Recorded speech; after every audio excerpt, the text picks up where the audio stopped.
అయిపోయిందనమాట. కిరిత్యాము అనే వారు యెహోవా మందిరాన్ని తీసుకుని అభినాదాబు ఇంట్లోనికి తీసుకుని వెళ్ళిపోతారు. అభినాదాబు ఇంట్లోనికి మందసాన్ని తీసుకుని వెళ్ళిపోతారు. 20 సంవత్సరాలు అయిపోయింది. మందసం ఇశ్రాయేలు ప్రజలకి దూరం అయిపోయింది. అందరూ కూడా ఏం చేస్తున్నారంటే దుఃఖపడుతున్నారండి. దేనికోసం? మందసం కొరకు దుఃఖపడుతూ ఉన్నారు. మందసం కొరకు ఎదురు చూస్తూ ఉన్నారు. చాలా సంవత్సరాలు అయిపోయింది. దేవుని మందసము చూడాలి. మందసము దేనికి సాదృశ్యం? దేవుని సన్నిధికి సాదృశ్యం. దేవుని సన్నిధికి సాదృశ్యం. ఇక్కడ మనం ఒక విషయాన్ని చాలా జాగ్రత్తగా మనం అర్థం చేసుకోవాలి. ఏంటంటే మందసానికి సాదృశ్యమైన దేవుని సన్నిధిలో ఎంత కాలం మీద దూరం ఉంటావో అంతకాలం మీ జీవితంలో ఏముంటాయి చెప్పండి. దుఃఖాలు ఉంటాయి, వ్యాధులు ఉంటాయి, ఇంకేముంటాయి. అంత మాత్రమే కాదు, వీళ్ళ జీవితంలో వీళ్ళు ఎదుర్కొన్న సమస్య ఏంటంటే శత్రువుల చేతిలో ఏమైపోతున్నారు? వీళ్ళు ఓడిపోతున్నారు. చాలా ప్రయత్నాలు చేస్తున్నారు, కానీ ఫలితం అనేది రావడం లేదు. ఈరోజు చాలా మంది జీవితాల్లో కూడా ప్రేమల వాళ్ళ దేవుని సన్నిధిని అనేక మంది పోగొట్టుకుంటూ ఉన్నారు. తద్వారా ఏం తెచ్చుకున్నారంటే బాధలు, ఇబ్బందులు, శ్రమలు, శత్రువులు కూడా చంపడానికి సిద్ధపడే వెంటగా ఈరోజు చాలా మంది వేదన పడుతున్నారు. అయితే ఈ విషయాలన్నీ ఒకసారి మనకి గమనిస్తే సమూయేలు గారికి తెలుసా తెలీదా? ఇశ్రాయేలు ప్రజలు పడుతున్న శ్రమలు, మందసం పోయింది, శత్రువు ఒక పక్క దండెత్తి వస్తున్నాడు, సమాజంలో నెమ్మది లేదు, యుద్ధంలో ఓడిపోయే పరిస్థితి ఏర్పడ్డది, దుఃఖంతో నింపబడ్డది హృదయం అంతా, పరిస్థితులన్నీ కూడా అతలాకుతలంగా మారిపోయాయి. అయితే ఇవన్నీ కూడా సమూయేలు ప్రవక్తకి తెలుసు కాబట్టి ఒక పరిష్కారాన్ని వాళ్ళ ముందు పెడతా ఉన్నాడు. ఏంటా పరిష్కారం?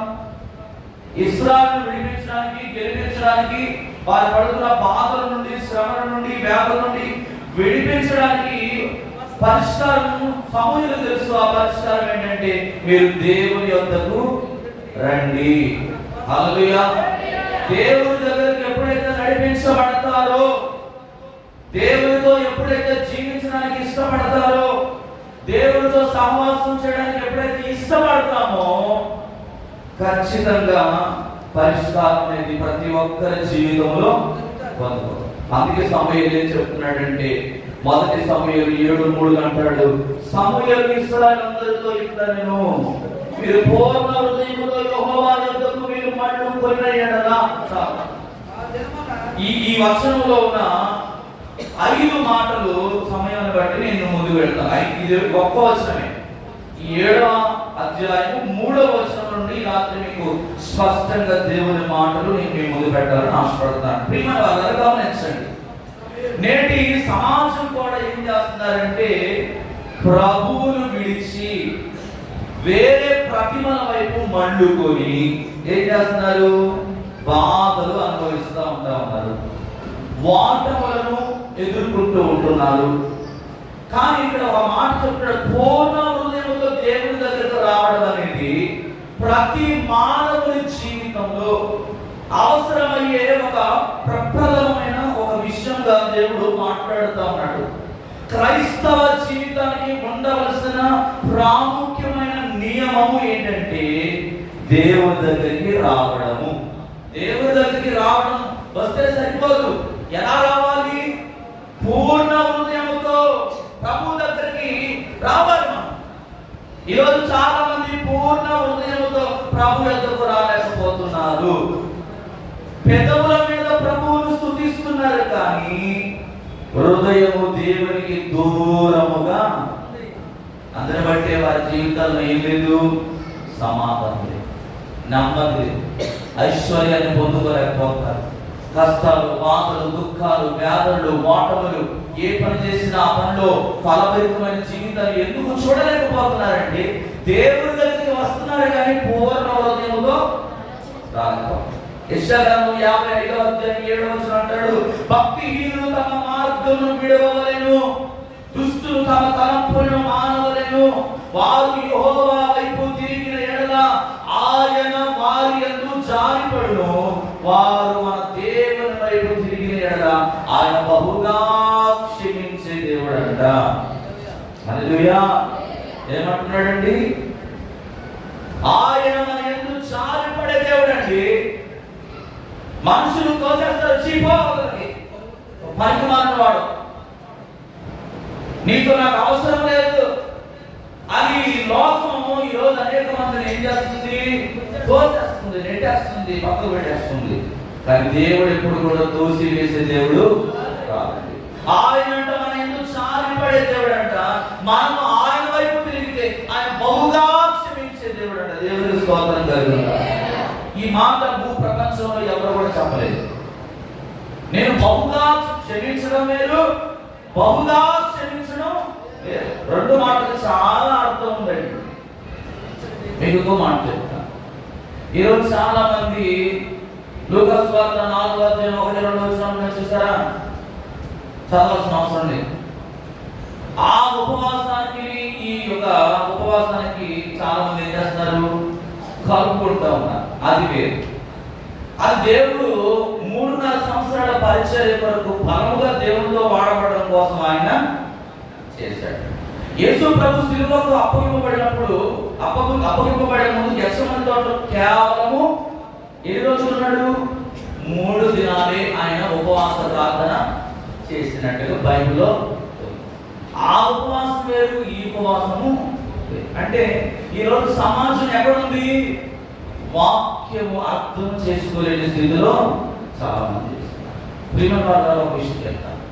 భూ ప్రపంచంలో ఉన్న క్రైస్తవులందరూ సేవకులు అనేవాళ్ళు, స్వార్థికులు, బిషప్పులు, పోపులు, రెవరెండ్లు, వీళ్ళందరూ కూడా దేవుని వాక్యాన్ని ఉన్నట్టుగా సత్యం మీద కట్టబడితే ఈనాడు ఇన్ని సంఘాలు, ఇన్ని డినామినేషన్స్ వచ్చాయా? రావు. ఎందుకంటే సత్యము మనిషిని ఏం చేస్తుంది తెలుసా? స్వతంత్రునిగా చేస్తుంది.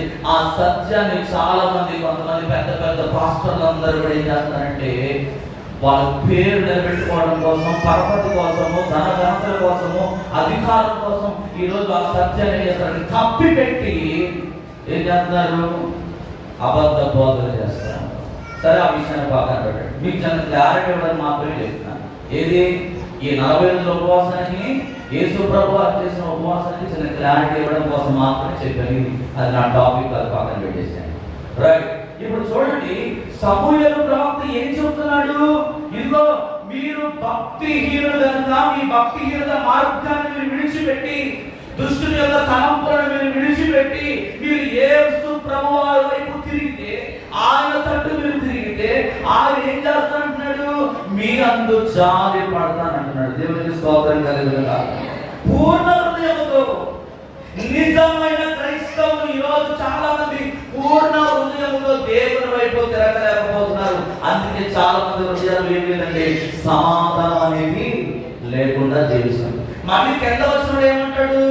అన్య దేవతలను, అష్టారోతు దేవతలను మీ మధ్య నుండి తీసివేసి, చాలు. ఆ మాట 3వ మాట ధ్యానించారు. 2వ మాట ఏంటి? అన్య దేవతలను మీ వద్ద నుండి తీసివేయండి అని చెప్తున్నాడు సమూయేలు గారు. ఇక్కడ ఈ విషయాన్ని మనం లోతుగా దాన్ని ఆలోచన చేస్తే, దేవునికి అడ్డముగా ఉన్నవి, దేవునికి ఏదైతే మన జీవితంలో అడ్డుగా ఉన్నాయో, మన ఆత్మీయ జీవితాన్ని దేవునితో నడవనివ్వకుండా, దేవునిలో ఎదగనివ్వకుండా ఏదైతే అడ్డుపడుతుందో దాని గురించి ఇక్కడ సమూయేలు ప్రవక్త మాట్లాడుతూ ఉన్నాడు. దాన్ని ఏం చేయాలంట? తీసివేసుకోవాలి. విగ్రహము అంటే నేను చాలా సార్లు చెప్పాను, దేవుని కంటే ఏది ఎక్కువగా నువ్వు ప్రేమిస్తావో, దేవుని కంటే ఏది ఎక్కువగా నువ్వు నీ హృదయంలో పెట్టుకుంటావో, ఈ రోజు దేవుని కంటే ఎక్కువగా ప్రేమించేది ఏంటి? ఉదాహరణకి సెల్ ఫోన్. ముసలమ్మ చేతిలో కానీ, పడిచోడి చేతిలో కానీ, పసిపిల్ల చేతిలో కానీ, యవనస్తుల చేతిలో కానీ ఎక్కువగా కాబడేది ఏంటండి? Cell phone. ఈ ఫోన్ అనేది చాలా మంది ఏం చేస్తుంది? దూరం చేస్తుంది. ఎవరికి? దేవుడికి దూరం చేస్తుంది. ఇది కూడా ఒక అడ్డే. దేవుని సన్నిధిలోనికి పూర్ణ హృదయంతో ఆరాధించనివ్వకుండా ఈరోజు వాక్యాన్ని చదివేదానికంటే, వాక్యానికి ఇచ్చే ప్రాధాన్యత కంటే, దేవుడికి ఇచ్చే ప్రాధాన్యత కంటే మనిషి దేనికి ఇస్తున్నాడు? మొబైల్ ఫోన్ ఇస్తున్నాడండి. గుడికి వచ్చినా మొబైల్ ఫోన్ వాడేవాడు ఉన్నారు, నడుచుకుంటూ వెళ్తూ వాడేవాడు ఉన్నారు.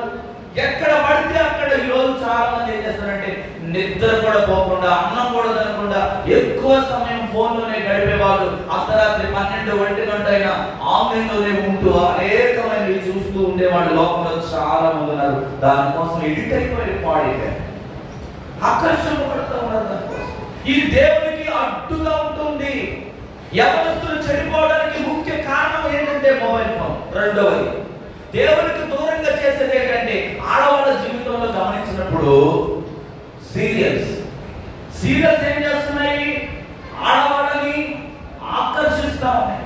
మీరు గమనించండి, ఈనాటి క్రైస్తవ చాలా మంది స్త్రీలు కూడా ఏం చేస్తున్నారు?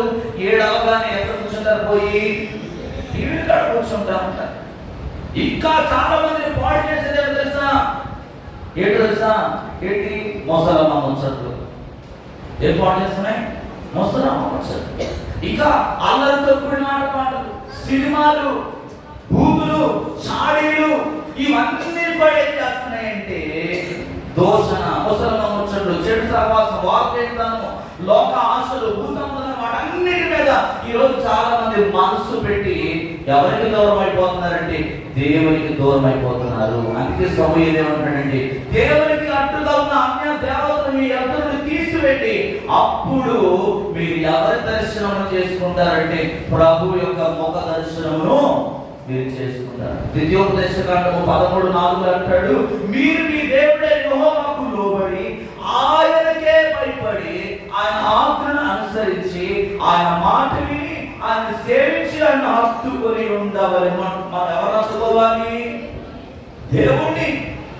మీ దేవుడైన యెహోవాకు లోబడాలి. ఎవరికి భయపడాలంటే ఆయనకు మాత్రమే భయపడాలి. ఎవరు భయపడాలన్నా? దేవునికి భయపడాలన్నా.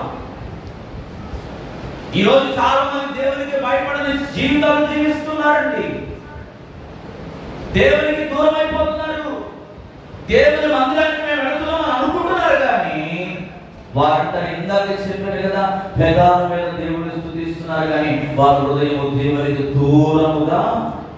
అందుకన్నాడు, మీరు ఆయనకే భయపడి ఆయన ఆజ్ఞను అనుసరించి ఆయన మాటని ఆయన సేవించి ఆయనను హత్తుకుని ఉండవలెను అంటున్నాడు.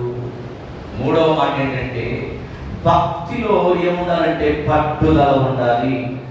సమూయేలు 3వ మాటగా చెప్తున్నాడు 7వ వచనంలో, 7వ అధ్యాయం 3వ వచనంలో, పట్టుదల కలిగి యెహోవా తట్టు మీ హృదయములను తిప్పి. చాలు. మనము కూడా మనకు వచ్చిన సమస్య నుండి బయటపడాలంటే భక్తి జీవితంలో సరి చేయబడడం అనేది చాలా అవసరమేనా కాదా? భక్తి జీవితంలో సరి చేయబడడం అవసరమేనా కాదండి? సమూయేలు ఏం చేస్తున్నాడు? ఇశ్రాయేలు ప్రజలను సరి చేస్తున్నాడు. ఇదిగో మీరు అన్య దేవతల తట్టు కాక మీరు దేవుని తట్టు తిరగాలి. సరి చేయబడాలంట. భక్తిలో మనం ఎదగాలంటే సరి చేయబడాలి. భక్తిలో మనకి ఏముండాలంటే పట్టుదల ఉండాలి. రెండోది తెలుసా? ప్రార్థనలో పట్టుదల అవసరము. విశ్వాసంలో మనకు పట్టుదల అవసరము. ఒక వ్యక్తి, మీరు ఉదాహరణకి గమనిస్తే, ఒక వ్యక్తి తన చేతిలో ఉన్న ఏదైనా ఒక విలువైన గాజు వస్తువు ఉందనుకోండి, ఆ గాజు వస్తువుని ఏం చేస్తాడు? ఇష్టం వచ్చినట్టు పాటిస్తాడా? పడాడు. ఏం చేస్తాడు? భద్రంగా దాచుకుంటాడు. ఇప్పుడు మీ ఇంట్లో ఉన్న షోకేసెస్ లో మీరు బర్త్డే కానీ మ్యారేజ్ యానివర్సరీస్ కానీ మీ భర్త గారు మీకు ఏదైనా గిఫ్ట్ గా మీరు ఇద్దరు కలిసి దిగిన ఫోటోని చక్కగా ఒక కప్పు మీద ముద్రించి ఇచ్చాడు అనుకోండి, దాన్ని ఎంత భద్రంగా చూసుకుంటాం.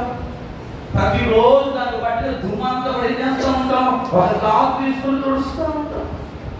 అంటే కింద పడేసుకోవడానికి ఇష్టపడవు. ఎందుకంటే నీ భర్త నిన్ను ప్రేమించి నీకు ప్రేమగా ఒక వస్తువు ఇచ్చాడు. దానికి ఎంతగానో నువ్వు ప్రేమిస్తావు, దానికి ఎంతో విలువిస్తావు. అలాగే భక్తి విషయంలో కూడా మనం అంతే పట్టుదల కలిగి ఉండాలి. హల్లెలూయా. మన భక్తి జీవితం ఎక్కడ జారిపోతుందో, ఎక్కడ పగిలిపోతుందో, ఎక్కడ పాడిపోతుందో, సాతానుగాడు అనేక రకాలుగా ఎవరిని వెతుకుతున్నానని గర్జించే సింహం ఈ రోజు ఏం చేస్తున్నాడు? వెతుకుతూ ఉన్నాడు. వారి ఉచ్చుగా మనం పడపోకుండా ఉండాలంటే ఈ యొక్క శరీరం అనే ఆలయాన్ని, ఈ హృదయం అనే ఆలయాన్ని, ఈ సర్వ శరీరాన్ని మనము గాజును ఎలాగైతే భద్రంగా కాపాడుకుంటామో పగిలిపోకుండా, మన భక్తిని కూడా మనం ఏం చేయాలి? అపవాది చేతిలోనికి, పాతాళంలోనికి, నిత్య నరకములోనికి వెళ్ళకుండా ఉండడం వరకు మన భక్తిని కూడా పట్టుదలతో మనం కాపాడుకోవాలి. మన భక్తిని చెరిపివేసేది ఏదైనా మన జీవితంలోనికి అనుమతించబడుతుందంటే దాన్ని ఏం చేయాలి? కూకటి వేళ్లతో మనం వాటిని పెరిగి తీసివేసి పారేయాలి. అంతేగాని దాన్ని ఏం చేయకూడదు? మనలో పెట్టుకోకూడదు. దేవునికి స్తోత్రం కలుగును. మీరు దానియేలు జీవితాన్ని గమనిస్తే రాజు ఒక శాసనం తీసుకొచ్చి పెట్టాడండి. ఇదిగో మీరు పెట్టిన ప్రతిమకు తప్ప దేనికి కూడా మీరు మొక్కకూడదు అని ఒక శాసనం సంతకం చేయడం వచ్చేసింది. కానీ ఆ వచ్చిన శాసనానికి దానియేలు భయపడ్డా? భయపడాలి. ఎటువంటి ప్రార్థన చేశాడంటే పట్టుదల కలిగిన ప్రార్థన చేశాడండి. పట్టుదల కలిగిన ప్రార్థన. దేవునికి తప్ప నేను ఎవరికి కూడా నమస్కరించను అని ముమ్మారు ప్రతిరోజు యెరూషలేము తట్టు కిటికీలు తెరిచి ప్రార్థన చేస్తున్నాడు. ఆ ప్రార్థన చేయడం ద్వారా తీసుకెళ్ళి ఎక్కడ పడేశారంటే సింహాల బోరులో పాడేశారు. మరణం తన ముందు ఉంది, కానీ దానియేలు ఎక్కడ కూడా రాజీ పడలేదండి. దానియేలు యొక్క ప్రార్థనలో మనకి ఏం కనబడుతుందంటే పట్టుదల కనబడతా ఉంది. దేవునికి స్తోత్రం కలుగుతుంది. పట్టు ఎంత పట్టుదల అంటే చావు తన ఎదురుగా ఉన్నప్పటికీ కూడా పట్టు విడవని ప్రార్థన దానియేలు చేస్తా ఉన్నాడు. పౌలు గారి జీవితాన్ని కూడా గమనిస్తే బ్రతుకుట క్రీస్తే, చావైతే లాభము అంటున్నాడండి. చావులకు సిద్ధపడుతున్నాడు పౌలు. చావులకు సిద్ధపడి దేవుని సందేహం చేస్తున్నాడంటే రోషము కలిగి దేవుని కొరకు నిలబడగలిగాడు. దేవునికి స్తోత్రం కలుగునుగా. ఏ యేసు ప్రభువు నమ్ముకున్న బిడ్డను హింసించాడో, ఏ కంటితో రక్తపాతాన్ని చూశాడో, ఏ చేతులతో అయితే అనేక మందిని బాధించాడో, ఈ రోజు అదే ప్రదేశంలో దేవుని కొరకు రోషం కలిగి పౌలు సువార్త చేస్తాడు.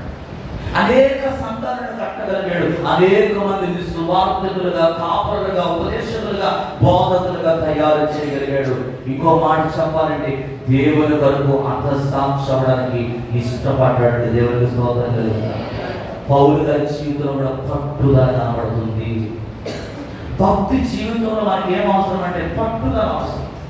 నాలుగో మాట ఏంటంటే 3వ వచనం కింద ఏంటంటాడు? యెహోవా తట్టు మీ హృదయములను తిప్పుకోండి అంటాడు.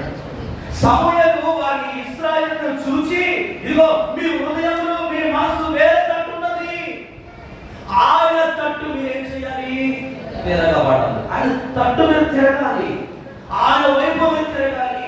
ఆయన మాట వైపు మీరు తిరిగితే, ఆయన తట్టు తిరిగితే కొన్ని ఆశీర్వాదాలు ఉన్నాయండి బైబిల్లో. అవి ఏంటో చెబుతాను చూడండి. ఆయన తట్టు తిరిగితే మనకు జరిగే ఆశీర్వాదం ఏంటంటే మన విన్నపాలు అంగీకరిస్తాడండి. మొట్టమొదటిగా రాజుల గ్రంథం చదవాల్సిన అవసరం లేదు. మొదటి రాజుల గ్రంథము 8:30 వచనంలో ఉంటుంది ఈ మాట. మన ప్రార్థనంట, మన విన్నపాలను ఆయన అంగీకరిస్తాడంట. రెండవ ఆశీర్వాదం ఏంటో తెలుసా? మొదటి రాజు 8:36 అంటాడు క్షమాపణ దయచేస్తాడంటండి. రెండవ ఆశీర్వాదం. మూడవ ఆశీర్వాదం ఏంటో తెలుసా? ఇదే మొదటి రాజు 8:36 సన్మార్గం ఆయన చూపిస్తాడంట. నాలుగవదిగా 8వ అధ్యాయము 38-39 చదివితే ప్రతిఫలము మనం పొందుకుంటామంట. ఐదవదిగా కీర్తనలు 34:5 వచనం జీవితాల్లో వెలుగును మనం పొందుకుంటాం. జీవితాల్లో వెలుగు మనం పొందుకుంటాం. ఆయన తట్టు మన హృదయం తిరిగితే జీవితాల్లో వెలుగు నింపబడుతుంది. చివరికి ఏమో తెలుసా, 8వ అధ్యాయం 42-43 సమస్తమును అనుగ్రహిస్తాడంటండి. దేవునికి స్తోత్రం కలుగును గాక. బిడ్డల స్తోత్రం చెబుదాం. ఎన్ని ఆశీర్వాదాలు ఉన్నాయండి? ఎన్ని ఉన్నాయి? 1, 2, 3, 4, 5, 6 రకాల ఆశీర్వాదాలు. ఎవరి తట్టు తిరిగితే? దేవుడి తట్టు తిరిగితే. దేవుడి తట్టు తిరిగితే నీ విన్నవారు ఖచ్చితంగా ఆయన ఆలకిస్తాడండి, అంగీకరిస్తాడండి. ఇన్ని రోజులు అనుకుంటున్నామేమో నా ప్రార్థన వినడం లేదేమో, నేను ప్రార్థన చేస్తున్నాడు కానీ నాకు ఏ సమాధానం దొరకట్లేదు అనుకుంటున్నామేమో, చేసి చేసి కూడా మానేసేవేమో. ఒకవేళ తిరిగి మళ్ళా ప్రారంభించడానికి దేవుడికి అవకాశం ఇచ్చాడు. మళ్ళా ఆయన తట్టు పరిపూర్ణంగా నువ్వు తిరిగినట్లయితే, నువ్వు మళ్ళా కోల్పోయిన ఆ ప్రార్థన జీవితాన్ని తిరిగి పొందుకోవడానికి నువ్వు ఇష్టపడినట్లయితే ఆయన తప్పకుండా నీ ప్రార్థనలను ఆయన అంగీకరించే దేవుడు. ఆయనతో మాత్రమే నీకు క్షమాపణ దొరుకుతుంది.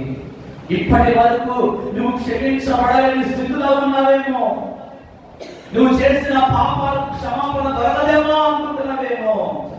అయ్యో నేను ఎన్నో ఘోర పాపాలు చేశాను అని నువ్వు నీలోనే బాధపడదు దేవుని మందిరానికి కూడా రాలేకపోతున్నావేమో. చూసిన వారందరూ నన్ను ఏమనుకుంటారు, నాలో ఉన్న దోషాన్ని, నాలో ఉన్న అపరాధాన్ని చూసి ఎత్తిపట్టి చూస్తూ ఉంటారు, మాట్లాడుకుంటారు, మీరు ఎలా రావాలి అని చెప్పి ఈరోజు చాలా మంది దేవునికి దూరం అయిపోతున్నారు.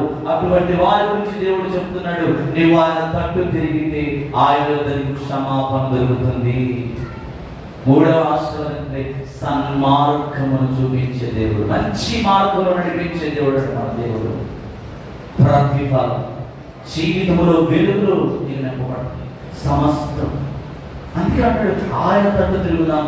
ఈ లోక వ్యభిచార తట్టు, పాపము తట్టు, లోక ఆశ తట్టు, ధనాపేక్ష తట్టు చాలా మంది ఈరోజు తిరుగుతున్నారు. అందుకే మొదటి తిరుగుతా ఉంటారు. 22:19 అంటాడు, కావున హృదయపూర్వకంగా మీ దేవుడైన యెహోవాను వెతుకుటకు మీ మనసును దృఢపరచుకొని ఆయన నిబంధన మందసమును దేవునికి ప్రతిష్ఠితమైన ఉపకరణములను ఆయన నామము కొరకు కట్టబడు ఆ మందిరమును చేర్చుటకై మీరు పూనుకొని దేవుడైన యెహోవా పరిశుద్ధ స్థలమును కట్టుడి అని అంటాడు. దేవునికి స్తోత్రం కలుగును గాక. ఏమంటాడండి? హృదయపూర్వకంగా మీ దేవుడైన యెహోవాను వెతుకుటకు మీ మనసును ఏం చేయాలంట? దృఢపరచుకోవాలి. మన మనస్సును దృఢపరచుకోవాలి, మన తలంపులను దృఢపరచుకోవాలి. దేవుని సన్నిధికి మనం వస్తున్నామంటే మన మనస్సాక్షి దేవుని యొక్క జ్ఞానారోపణ చేయకున్నట్లుగా ఆయన సన్నిధిలో పరిపూర్ణమైన సమర్పణ కలిగిన జీవితంలోకి ఎప్పుడైతే మనం వస్తామో 6 రకాల ఆశీర్వాదాలు మనం పొందుకుంటాం. చివరికి ఏమంటాడు తెలుసా? 7వ అధ్యాయం 3వ వచనంలో ప్రభువును సేవించుడి. ఎవరిని సేవించాలండి? ప్రభు. పట్టుదల యెహోవా తట్టు మీ హృదయమును త్రిప్పి ఆయన సేవించుడి. ఆయన సేవించుడి. ఎవరిని సేవించాలా? ప్రభు. ఈ మాట సమూయేలు ఊరికే చెప్పడం లేదండి.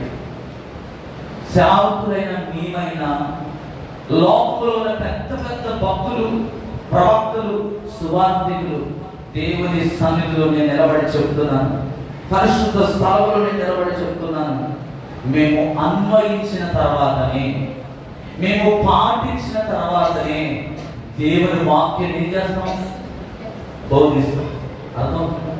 మేము పాటించమని చెప్పామనుకోండి, సేవకుడికి 2 అంతల శిక్ష ఉంటుంది.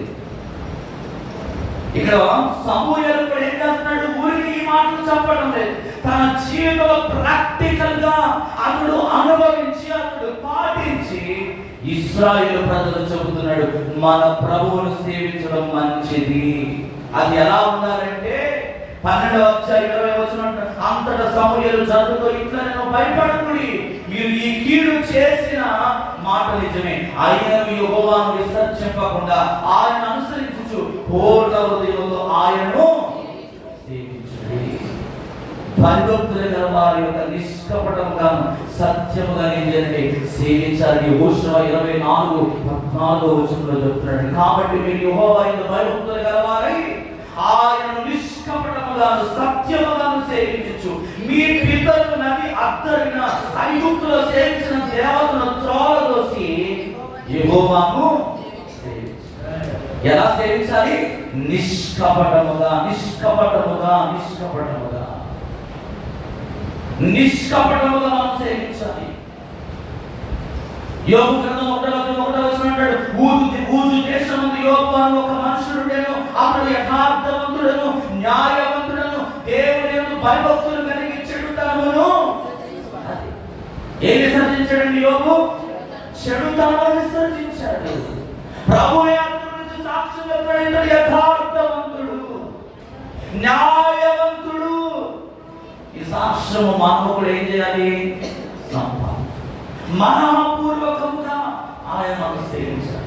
అందుకే మొదటి వృత్తాంతం 28:9 సొలొమోనా నా కుమారుడా, నీ తండ్రి యొక్క దేవుడే యెహోవా అందరి హృదయములను పరిశోధించేవాడు, ఆలోచనలన్నింటినీ సంకల్పములన్నింటినీ ఎరిగినవాడై ఉన్నాడు. నీవు ఆయన తెలుసుకుని హృదయపూర్వకంగా మనఃపూర్వకంగా ఆయన సేవించు. ఆయన వెతికిన యెడల ఆయనకు ప్రత్యక్షమగును. నీవు ఆయన విసర్జించిన యెడల ఆయన నిన్ను నిత్యముగా అందుకని అంటాడు, నీవు నిత్యముగా ఏం చేయాలంట? దేవుని వెతికే వారు మనఃపూర్వకంగా ఇష్టపూర్వకంగా మన ఇష్టమంతటితో కాకుండా దేవునికి ఇష్టముతో, దేవుడు మన నుండి ఏమి కోరుకుంటున్నాడో మన ఇష్టాలను పక్కన పెట్టి దేవుని ఇష్టాన్ని ఎరిగి మనఃపూర్వకముగా హృదయపూర్వకంగా ఆయన తట్టు మనం తిరిగితే ఆయన మన తట్టు తిరుగుతాడండి. చివరిగా హెబ్రీ పత్రిక 10:38-39 చదువుకొని మనం ప్రార్థన చేసుకుందాం. హెబ్రీ పత్రిక 10:38-39 ఒకసారి చూస్తారా? నా ఎదుట నీతి మంతుడైన వాడు విశ్వాసమూలముగా జీవించును గాని అతడు వెలుగు తీసిన యెడల అతని యందు నా ఆత్మకు సంతోషము. అయితే మనం నశించడము వెలుగు తీయవారము కాము కానీ ఆత్మను రక్షించుకున్నకు విశ్వాసము గలవారమై ఉన్నాము. దేవునికి స్తోత్రం కలుగుగాక. నా ఎదుట అనగా దేవుని ఎదుట నీతి మంతుడైన వాడు ఎలా జీవిస్తాడంటే విశ్వాసం మూలముగా చూస్తాడు. అతడు దేనికి భయపడడు.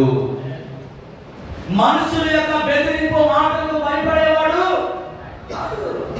ఎందుకో తెలుసా? దేవుడంట ఏం చెప్తున్నాడు? ఆయన నా ఎదుట నీతి మంతుడైన వాడు. మనం మన నీతి ఎవరి ముందు చూపించుకోవాలంటే దేవుని ఎందుకు చూపించు. మన భక్తి ఏంటో దేవుడికి తెలుసు, మన యథార్థత ఏంటో ఆయన తెలుసు. మనుషులకు మనం భయపడాల్సిన అవసరము లేదు అని పౌలు గారు హెబ్రీ పత్రికలో రాస్తా ఉన్నాడు. ఇంకేమంటారు సార్? 102 ఏమిటండి? 102 సంతోషంతో యెహోవాను సేవించుటకు ఉత్సాహగానము చేయించు ఆయన సన్నిధికి రండి. ఎప్పుడైతే నీలో ఈ యథార్థత ఉంటుందో, ఎప్పుడైతే నీలో ఎటువంటి భక్తి ఉంటుందో, ఎప్పుడైతే దేవుని మాటకు నువ్వు లోబడి ఆయన తట్టు తిరుగుతావో, దేవుని మందిరానికి ఎలా వస్తావు? నువ్వు సంతోషంతో వస్తావు, సమాధానంతో ఉంటావు, నెమ్మదితో నింపబడతావు, ఉత్సాహగానములు చేయించు ఆయన సన్నిధిలో ఆనందిస్తావు. దేవునికి స్తోత్రం కలుగును. ఇలా ఎన్నో దైవ గ్రంథములో ప్రేమను వాళ్ళగా ఆయన సేవించే విధానం గురించి పరిశుద్ధ బైబిల్ గ్రంథంలో రాయబడ్డాయి. ఇలా చేస్తేనంట శత్రువుల చేతుల నుండి ప్రభు మనల్ని ఏం చేస్తాడు తెలుసా? విడిపిస్తాడు.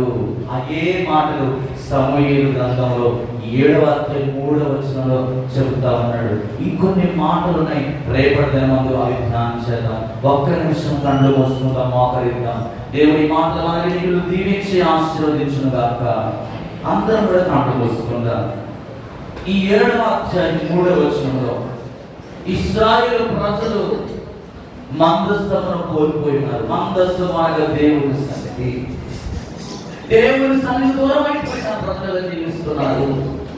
ఈరోజు చాలా మంది మేము దేవుడిని వెంబడిస్తున్నామని అనుకుంటున్నారు, కానీ పెద్దల మీద మాత్రమే దేవుడిని స్తుతిస్తున్నారు. వారి హృదయం దేవునికి దూరంగా ఉంది. అందుకే అనేక మంది వేదనలు అనేకమైన కష్టాలు, అనేకమైన బాధలు, ఓటములు, నిందలు, అవమానాలు. ఈరోజు అనేక మంది జీవితాలు ఏం ఏర్పాటు చేస్తుందంటే అపవాది. అన్న దేవతల వైపు వారు మండింపబడి దేవునికి వారు దూరంగా ఉంటుంది. దేవుని కాకుండా విగ్రహాలను పెట్టుకొని పూజిస్తూ ఉన్నారు. వ్యర్థమైన వాటిని ప్రేమిస్తూ ఉన్నారు. వ్యర్థమైన కాలయాపన చేస్తూ ఉన్నారు. వ్యర్థమైన ముచ్చటకి సమయం ఇస్తూ ఉన్నారు. ఈ రోజు అంటున్నాడు దేవుడు, నీ పూర్ణ హృదయంతో ఆయన తట్టు తిరగండి. నీ పూర్ణ హృదయంతో యెహోవా యందు మన్నుకోండి. ప్రభువును సేవించండి. పట్టుదల కలిగి ఉండండి. భక్తిలో పట్టుదల ఉండాలి. దానియేలు లాంటి భక్తి, పౌలు లాంటి భక్తి, బైబిల్ గ్రంథంలో అనేక మంది భక్తులు చేసిన భక్తి ఈరోజు మన జీవితాల్లో మరలా కలిగి ఉండడం వరకు దేవుడు మనకి ఇచ్చిన అవకాశం ఇది. ఈ రాత్రి ప్రభుతో ఒక నివారణ చేసుకో. అయ్యా,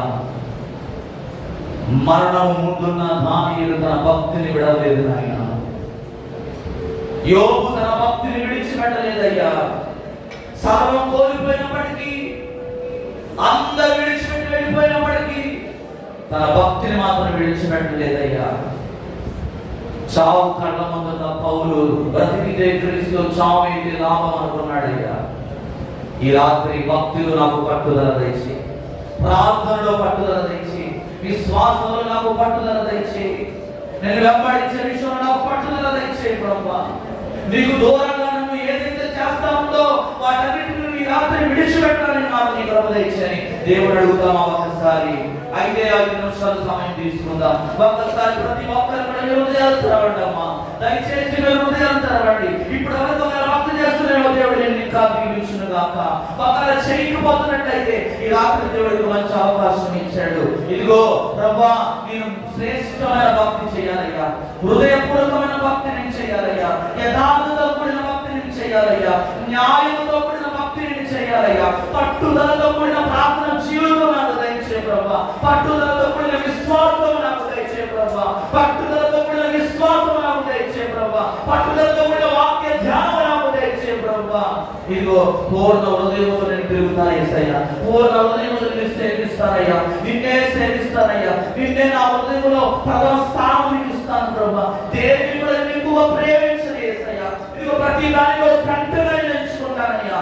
ఇదిగో నిన్నే గురిగా చేసుకుంటాను ప్రభువా. ఈ 40 రోజులు కూడా ప్రార్థనలో, వాక్యంలో, విశ్వాసంలో, భక్తిలోను, యథార్థతలోను, న్యాయము పరంగా అన్ని విషయాల్లో నేను వర్ధిల్లుతాను ప్రభువా. నీ కృప నాకు దయచేయి. నీ కృప నాకు దయచేయి. నీ కృప నాకు దయచేయి. 20 సంవత్సరాలు కోల్పోయారు. 20 సంవత్సరాలు దేవుని సన్నిధిని కోల్పోయారండి.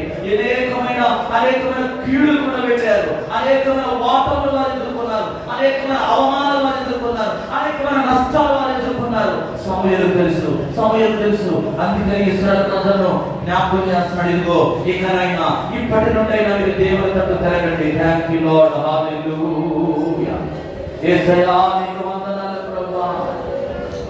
జలములలో పడినే వెళ్ళినా అవినా మీద పారవు. జలములలో పడినేను వెళ్ళినా అవినా మీద పారవు. భక్తిలో నేను నాడ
వందనాలు ప్రభా. ఇదిగో శత్రువును ఓడించిన ఉపవాస ప్రార్థన సమూయేలు ప్రవక్త, సమూయేలు భక్తుడు జ్ఞాపకం చేస్తున్నాడయ్యా. ఇదిగో శత్రువును ఓడించగలిగిన ఉపవాస ప్రార్థన. ఇదిగో మీరు ఇన్ని సంవత్సరాలు వ్యర్థంగా చేస్తున్నారు. మీ సమయాన్ని 20 సంవత్సరాలు మీరు ఏమి కోల్పోయారో అది జ్ఞాపకం చేస్తున్నాడయ్యా ఈ రాత్రి. అవునయ్యా, మేము పూర్ణ హృదయముతో మీ తట్టు మేము తిరిగినప్పుడు, పట్టుదలతో కూడిన ప్రార్థన మేము చేయగలిగినప్పుడు, విశ్వాసములో పట్టుదల కలిగి మేము చేసినప్పుడు నాయన, భక్తిలో పట్టుదల మేము కలిగి జీవించినప్పుడు నాయన, ఇదిగో మా విన్నపాలను అంగీకరిస్తానన్నావయ్యా. ఇదిగో మమ్మల్ని దీవిస్తానన్నావు తండ్రి, మమ్మల్ని క్షమిస్తానన్నావు నాయన, మా ప్రార్థన అంగీకరిస్తామన్నావు నాయన. ఎన్నెన్నో ఆశ్చర్యకరమైన కార్యములు సన్మార్గములో నన్ను నడిపిస్తానన్నావయ్యా. జీవితంలో వెలుగులు నింపుతానన్నావు ప్రభా. ఈ 6 రకాల ఆశీర్వాదాలు నీ తట్టు తిరిగినప్పుడే మేము పొందుకోగలం ప్రభా. నీ తట్టు తిరగనంత కాలం, నీ వైపు మేము మరలంత కాలం అయినా ఇదిగో దుఃఖాలు, వేదనలు, అవమానాలు, సమస్యలు, వాటములు, నిందలు ఇవన్నీ కూడా మా జీవితంలో ఎలువడి చేస్తూనే ఉంటాయి ప్రభా, చేస్తూనే ఉంటాయి. ఇలాంటి 40 రోజులు ఉపవాస ప్రార్థన ఎన్ని మా జీవితంలో చేసినా మేము నీ తట్టు తిరగకపోతే ఇదంతా కూడా వ్యర్థమే. ఈ రాత్రి ఈ వాక్యం ద్వారా మాతో మాట్లాడాడు. మీ పూర్ణ హృదయంతో యెహోవా తట్టు తిరగండి, అన్య దేవతల నుండి మీరు మండుకొని ప్రభువుని సేవించండి అని ప్రభా సమూయేలు హెచ్చరించాడు. ఈ రాత్రి ఆ హెచ్చరిక మాటలు మీకు లోబడినాయి ప్రభా. ఆనాడు మా భక్తులు ఏ విధంగా పట్టుదల కలిగి నీ సన్నిధిలో నీ సేవ చేశారు, పట్టుదల కలిగి ఎలాగైతే భక్తి చేశారో, పట్టుదల కలిగి వారి జీవితాన్ని ఎలాగైతే సమర్పించుకున్నారో ప్రభా, చావడానికి కూడా సిద్ధపడ్డారు ప్రభా. అటువంటి సమర్పణ మా దైవ కృపా మందిరంలో ప్రతి బిడ్డకు మీరు దయచేయండి. ఇదిగో నాయన, ఈ రాత్రి చేరి వచ్చిన ప్రతి కుటుంబాన్ని చేతులుగా అప్పగిస్తున్నాను. ఈ గుంపులో ఎంతమంది ఉపవాసం నుండి కన్నీరు కారుస్తున్నారు, వారి ప్రార్థనలన్నిటిని కూడా మీరు సమాధానం ఇచ్చే ఇదిగో నీ విన్నపములను వింటున్నాడు వాగ్దానం చేస్తూ ప్రభా. కనుక ప్రతి ఒక్కరి ప్రార్థన మీరు అంగీకరించండి. ఇక రాలేని వారి మరొక తరుణంలో వెలిగించండి ప్రభా. ఈ యొక్క 40 రోజులు ఎవరికి వారి వ్యక్తిగతంగా మీతో సహవాసం వచ్చినట్టు నీ ప్రభు దయచేయండి ప్రభా. ఇదిగో రేపటి దినమందు ఇదిగో అమ్మగారి చెల్లెలు భక్త గారు ప్రభా వైజాగ్ హాస్పిటల్ అడ్మిట్ అయిపోయాడుగా. రేపు జరుగుతున్న ఆపరేషన్ కోసం ప్రార్థన చేస్తా ఉన్నాను అయ్యా. పొట్టలో ఉన్న కొమ్ములు తీసివేస్తున్నాడుగా. చాలా ఎక్కువ గంటలు చేసి ఆ పెద్ద ఆపరేషన్ లో మీరు తోడుగా ఉండమని ప్రార్థన చేస్తా ఉన్నాను.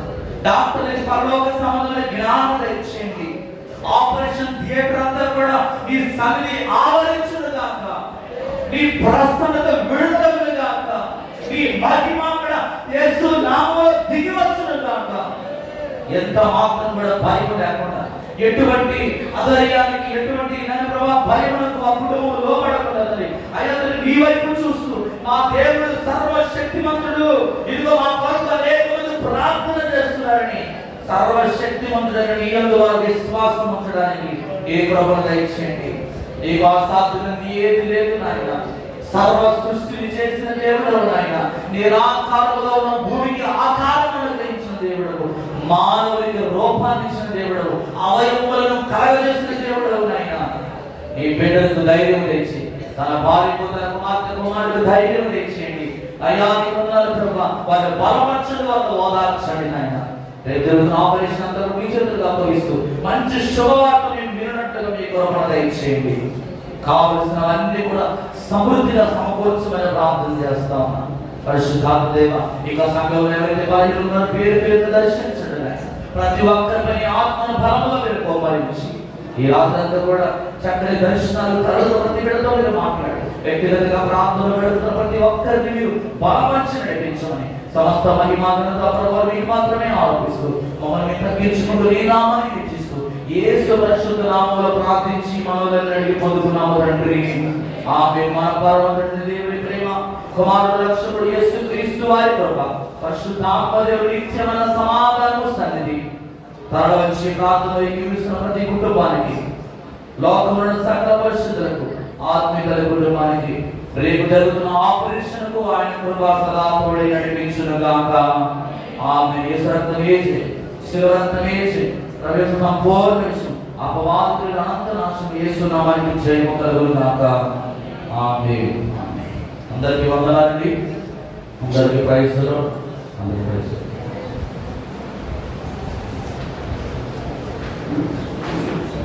రేపు మేరీ గోల్డ్ సిస్టర్ వారితో ప్రార్థన ఉంటుందండి 10 గంటలకు.